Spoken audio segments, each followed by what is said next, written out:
Welcome to Relation Tales. Please like this video and subscribe. Relation Tales. Listen this first story. I'll be sharing a shocking and unsettling chapter of my life. Two of my closest friends crossed unimaginable boundaries with my wife while I was at work. And what's even more bewildering is her unexpected reaction to the situation. Join me as I navigate through the complexities of this harrowing experience and explore the impact it had on our lives. This is my story. Enjoy watching it. I'm Todd, a quite attractive and intelligent guy. Or at least I consider myself so, and I have a healthy self-esteem. I am a fairly successful programmer in one of the commercial companies. The amazing thing is that I can work only 50 minutes a week and still earn a substantial amount of money for it. However, it doesn't mean I'm idle the rest of the time. I constantly develop and learn something new every day. I was the guy who made it. I've read many motivational books, watched interviews with wealthy people, and ultimately pulled myself out of poverty. Therefore, I cherish everything I have.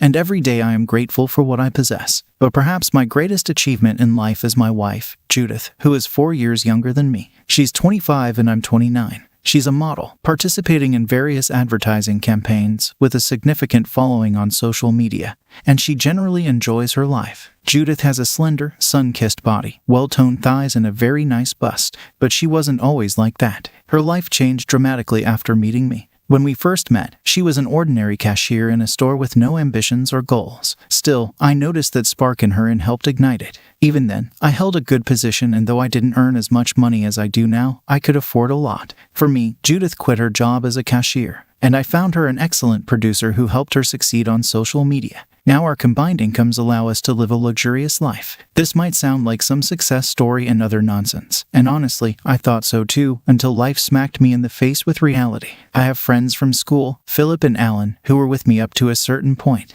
At 18, we started our first business, an ice cream stand, but unfortunately, it quickly went down the drain. 6 months later, we launched another business selling hot dogs, but after 5 months, we had to close it. After that, there were more attempts, but all of them were futile. At 21, I realized that something needed to change, so I entered the IT field, which was new for me, but I knew it held a future. My friends didn't support my idea, saying, "It's a waste of time. You need to deal with real things. Create something of your own, not work for someone else." I disagreed with them because I thought ahead. I understood that becoming a skilled specialist would enable me to start my own project in the future, and it turned out that way. Philip and Alan continued to try building a business. Now they have only one fast food stand that has been holding on for 3 years, bringing them profit, which they split in half. However, compared to the money I'm making, their profit is peanuts. Instead of exploring something new and moving forward, they, like stubborn sheep, continued to hammer in one spot. They succeeded, but I don't think it's the result they were hoping for. While I could afford to travel to different countries, buy expensive clothes and cars, dine in restaurants, and have a wife with model looks,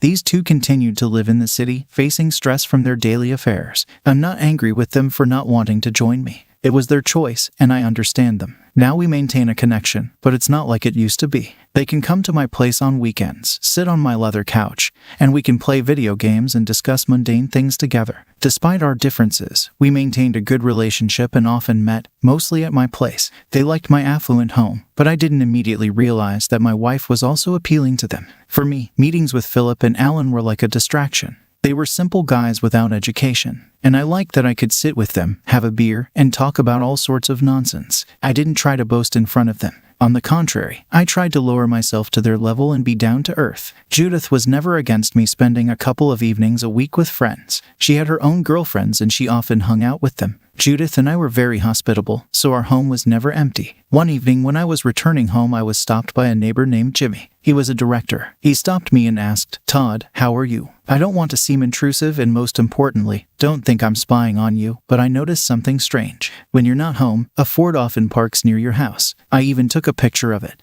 I took his phone and started looking at the photo. The photo showed a white Ford, my friend Philip's car. "Thank you, Mr. Jefferson, for your attention. I'll try to figure out what's going on." "You're welcome. Oh, wait, may I ask you for a favor? Could you, when you're home during the day, keep an eye on my house, and if you see the car, let me know." "No problem. Good night." "Thank you very much. Good night." This was clearly a red flag, and it couldn't be ignored. Why is my friend coming to my wife while I'm at work? With this question in mind, I entered the house where Judith greeted me. She came out in a white robe, and without saying a word, began, "Darling, I'm so glad you're home. I have a surprise for you. You need to pull this string." I pulled the string and before me unfolded a work of art. Judith bought a new sexy costume. It was a nurse's costume. "I think you're a bit tired, but I know how to fix it. First, you need to take a shower and then I'll be waiting for you in my medical office." I quickly took a shower and Judith and I spent an unforgettable night. Such spontaneity made all my thoughts fly away, and I completely surrendered to the moment. The next day, I didn't have to go anywhere, which meant that Judith and I would spend the whole day together. I thought that perhaps yesterday, Philip dropped by to pick up something he forgot and just stopped by quickly. At least that's what I wanted to believe. I didn't want to entertain the thought that Judith could cheat on me, especially with my friend. Judith and I had quite an ordinary day, and in the evening we planned to relax by watching a movie. However, our plans were interrupted by Alan, who wanted to invite us somewhere. "Buddy, let's go to the club tonight. It'll be fun. You can bring Judith along." I declined, not only because Judith and I had plans for the evening, but also because I didn't enjoy going to clubs, especially with Judith, who would find it boring since Philip and Alan didn't have girlfriends. Philip tried to build relationships and even got married, but in the end, he cheated on his wife and she left him. Alan just had bad luck with girlfriends and his longest relationship lasted only a year. I always told them that if they wanted to go out together, they needed to find girlfriends. They would just nod silently and say they'd find someone soon. I told Judith about Alan's proposal and noticed her disappointment. Apparently she wanted to go out and have some fun, but I didn't pay much attention to it. The next day I had to go to work. I kissed Judith and left. At noon, my neighbor Jimmy called and reported, "Todd, a car has parked near your house again. I don't know exactly when, but I'm calling to let you know."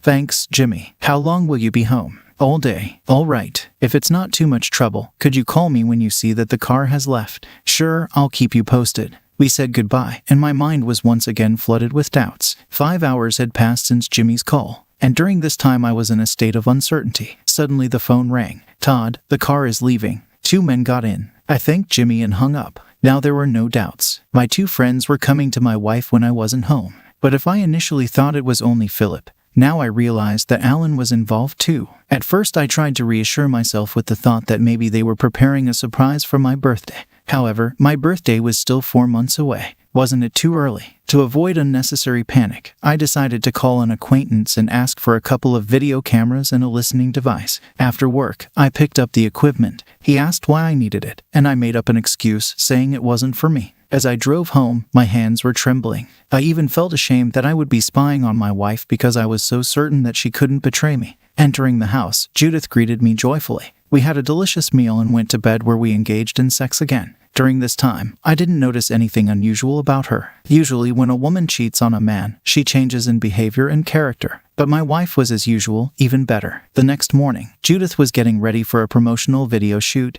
and I went with her. On the back seat of my car, there was a bag with the forgotten video cameras. During the trip, Judith asked about them. "What's that you got there, kiddo?" "It's some stuff from work. I needed to throw it away. I'll do it later when I leave." With this statement, I killed 2 birds with 1 stone. During the time Judith was working, I went home. Time flew by, and I didn't realize that 2 hours had passed. However, all the cameras were set up. 1 in the bedroom, another in the living room, the 3rd in the kitchen, and the 4th outside. I completely forgot that I was supposed to pick up Judith. As I stepped out of the house, I noticed a white Ford pulling up, and Judith and Philip got out. "I called you 20 times. Where were you disappearing to, Todd?" Judith said, and I checked my phone. Indeed, there were 20 missed calls from her. I apologized, but Judith just walked past me silently. At that moment, Philip approached. "Dude, you messed up big time, and I had to handle things myself." "Sorry, just got caught up. It was an urgent call and I needed to fix a project." "All right, no big deal. I can help you out, considering how many times you've bailed me out."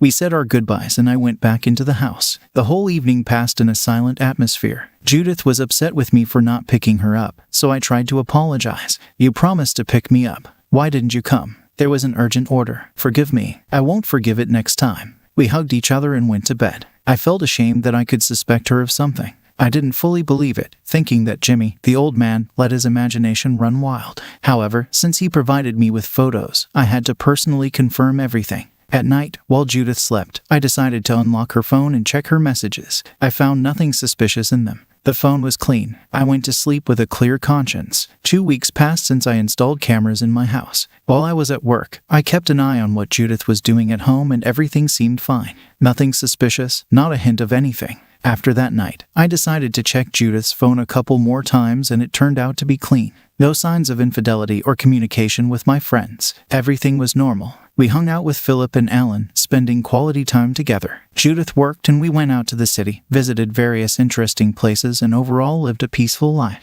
One day at work, I decided to check the cameras. I was already tired of doing this. Every time I understood that I wouldn't find anything and it seemed pointless. Other thoughts started bothering me. What if Judith finds the camera and thinks I'm spying on her and don't trust her? I looked at the camera and saw Judith opening the door. Unexpected for me, I turned on the outdoor camera and saw a white Ford parked near my house. Philip and Alan were standing on the porch. Judith happily greeted my friends, and they entered. I unplugged the listening device, which was installed in the living room under the coffee table. Judith went upstairs to the bedroom while Philip and Alan took off their shirts and sat on the couch with bare torsos. Judith changed in the room and I saw her taking out a sexy costume from the wardrobe, the same one she wore for me the night before. I watched everything without taking my eyes off, but at that moment, I decided what I would do with them. It was time to take out the trash, quite literally. I called a person with an untraceable number, whose name couldn't be disclosed, but let's call him Mr. Keller. He specialized in discreetly disposing of trash on request. I called Mr. Keller and outlined the entire situation, my voice trembling, and the phone almost slipping from my hands. "All right, we'll be waiting for you at the payment spot. And the moment you pay, the car will head to your house and collect the garbage." The conversation was brief and the cost for such a service was not small. I needed to move quickly to the payment location. Fortunately, I had enough cash in my car for this service. I decided to check the cameras and saw my wife already on her knees, pleasing my friends. I felt like I was going to be sick because if I hadn't found out, I would have come home in the evening and kissed her. I drove like a maniac, as if I were not myself. I was shaking all over, and it felt like I could faint. I felt so bad, so hurt, and I even shed a tear. I couldn't understand how my school friends and my wife could betray me like this. I quickly arrived at the location, an abandoned building. I needed to leave an envelope, so I placed the envelope with money under a stone and sent a message. Eggs laid. Literally. Within the next minute, I received a message. My chicks flew out of the nest. I rushed back home, leaving the car nearby, and started observing from a distance. I checked my phone and at that moment Jimmy called, saying there was a white Ford near my house. I told him everything was fine.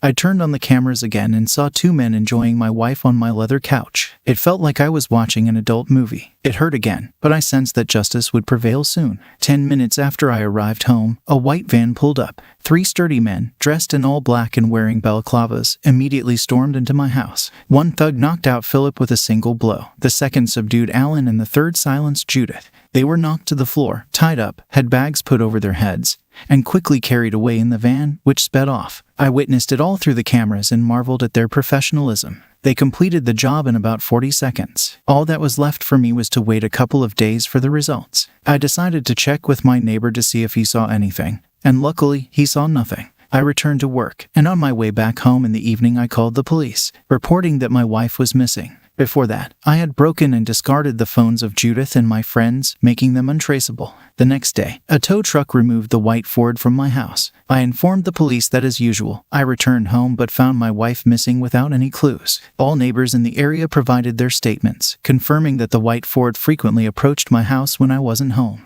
I was surprised to learn that not only Jimmy had seen this car near my house. Since the car was registered under Philip's name, he became the primary suspect. Initially, they also suspected me, but when they called my workplace, they found out I hadn't left on the day of the disappearance. While the investigation was ongoing, I backed up all the camera recordings onto a disk and hid it well. 4 days later, I received an anonymous video showing 3 bodies being delivered to the destination point.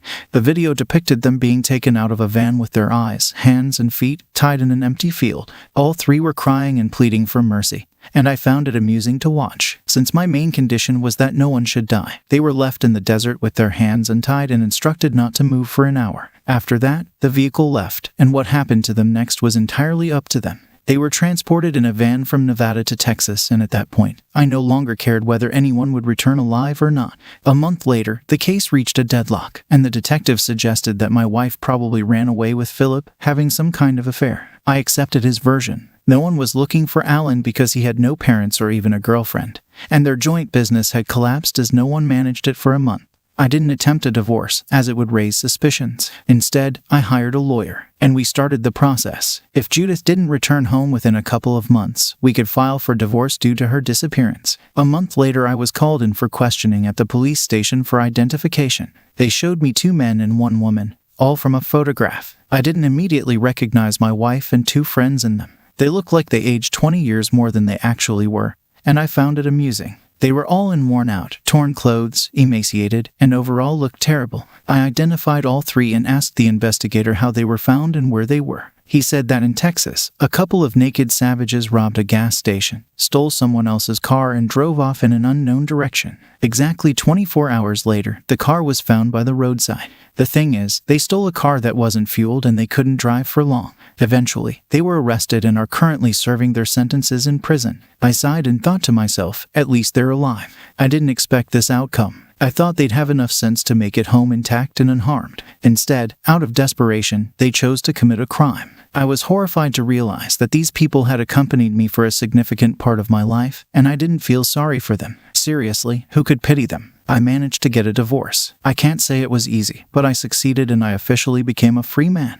I traveled to Texas once to look each of them who betrayed me straight in the eyes. All 3 seemed completely out of it. But the most amusing part was that none of them even suspected it was my doing. None of them considered it could be revenge for their betrayal, and it even saddened me a bit that they didn't realize the gravity of their sin against me. I was glad to stay on the sidelines, but when I looked at these people, they were utterly unfamiliar to me. They were lost individuals. When I directly asked Judith if she had betrayed me, she quietly said, "Never," and I smiled and walked away. I honestly expected a struggle. I thought they'd return home and realize I was the one who sent them to the desert. However, they turned out to be so weak, so foolish, that they dug themselves into an even deeper hole. I only gave them an opportunity to show themselves, how they would act under stressful conditions, but they turned out to be cowardly and chose to commit a crime instead. I don't know how I would have acted in their situation, but I'll say this: I wouldn't have found myself in such a situation. I value people around me and I respect and always speak the truth. But if someone crosses me, I won't stay silent. I'll take action. I moved to Florida and plan to live here for at least a year. If I find a girlfriend, that's good. If not, that's also good. I'd become more laid back about life. I have enough money to live comfortably until old age and not deny myself anything.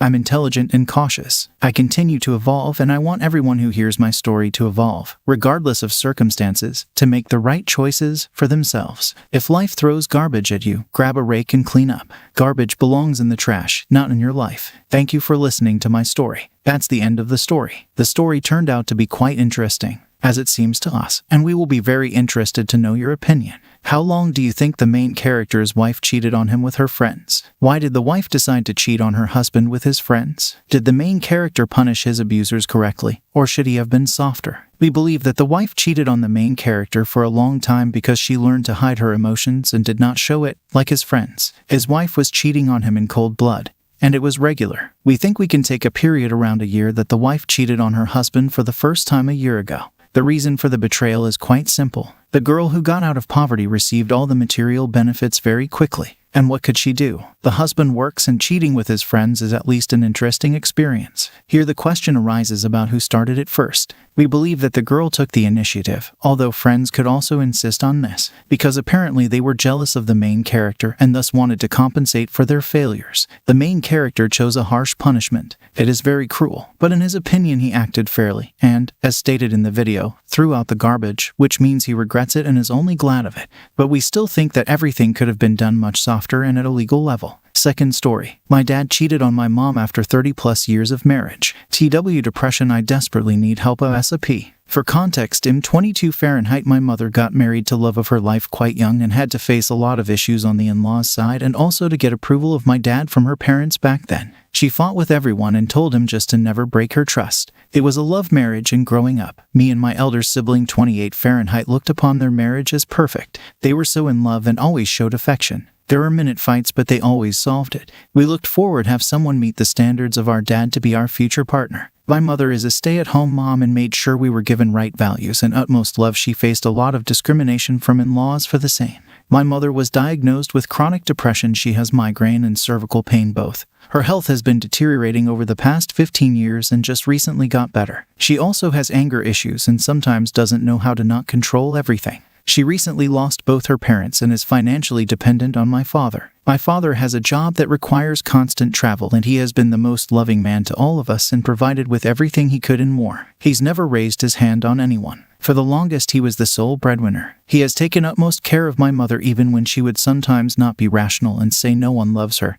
Everything is her fault, or feels guilty after lashing out on me or my sister. Coming back to the current scenario, my mother found Facebook messages and is completely broken, constantly crying and saying I can't believe it. She feels betrayed because she blindly trusted him and never once went through his phone or social media. She has fallen sick and is talking about dying or going to her father, not eating and constantly looking into abyss. He in the moment also said to her that everyone does this and it's not that big of a deal, and she's overreacting because she shouted and broke his phone. Me and my sister both live in other states and were called back to hometown to talk about this as a family. I do not know what to say or do because my whole image of him has broken, and it's disgusting for him to say it's not that big of a deal. On the other hand, I'm extremely scared of my mother taking any step to end everything. I don't know what would help. Please advice. Thanks for joining us on this chapter of Relation Tales. If you were moved by these stories, hit that subscribe button and ring the notification bell. Don't miss out on the upcoming emotional roller coaster of relationships. Your support means the world, and we can't wait to share more compelling tales with you. Until next time, remember, every relationship has a story worth telling. See you soon.